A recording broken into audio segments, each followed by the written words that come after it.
This, by the way, is nothing compared to the global outrage. Calls for inquiries against China are increasing each day. So are the demands for reparations, for accountability. How is the dragon responding to this backlash?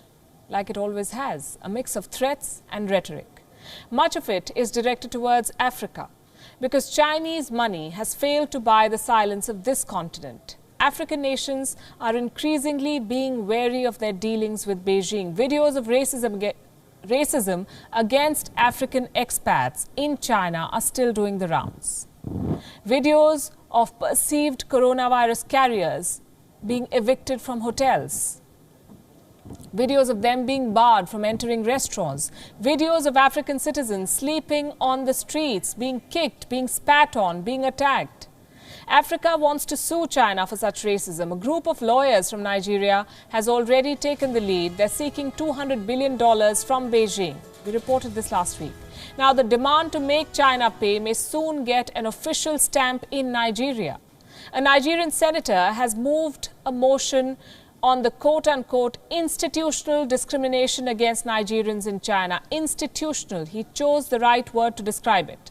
The senator's name is Benjamin Kalu. He's the spokesperson of Nigeria's House of Representatives. The senator has put up a long list of facts which influenced his decision. Let me list a few. Number one, Nigerian citizens being treated as second-rate humans, worse than dogs in China. These are his words. Number two, the senator says that Nigeria-China trade has generated $8 billion in revenue, and this should be enough to earn the respect that Nigerians deserve in China. 3. China's what he calls parasitic relationship with Nigeria. The senator says his country wants a relationship that is mutually respectful. Number 4. Senator Kalu says that Nigeria should not allow Chinese citizens in their country without an expatriate quota, something that we call a work permit. Number 5. Breach of fundamental rights of Nigerians living in China. The senator says Nigeria's Ministry of Justice will provide all financial support for Nigerian citizens who wish to seek redress for quote-unquote actionable causes. Nigeria is not the first country in Africa to set the record straight. A number of other African governments are seeking redress. They have already lodged complaints with their respective Chinese embassies. Just last month, remember, the government of Ghana had summoned the Chinese ambassador to express its disappointment.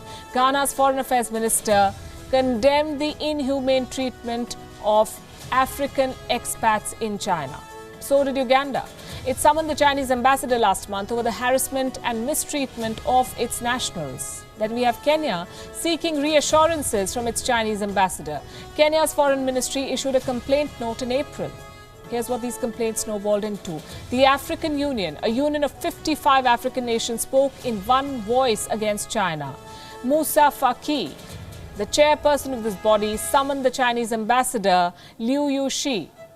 He called out Beijing's inaction over the rampant racial discrimination in China. In fact, the outrage against China crosses continents. The reasons may differ, but the anger is similar. Kazakhstan, for instance, it summoned the Chinese ambassador a few weeks back. The Kazakh government was protesting against an article by the Chinese state media. What did the article say? It floated the idea that Kazakhstan was keen to become a part of China. It clearly wasn't. France had to summon the Chinese ambassador over Beijing's propaganda. In the month of April, the French government expressed disapproval over a Chinese diplomat's claims that France had left its older citizens to die. These are just a few of the many countries that have pulled up Chinese envoys. How many more nations will it take for China to understand that the world is just so done with its actions? China's virus has gone global, China's racism has gone global, China's propaganda has gone global. China must stop pretending to be the global leader. It does not fit the role, not by a long shot.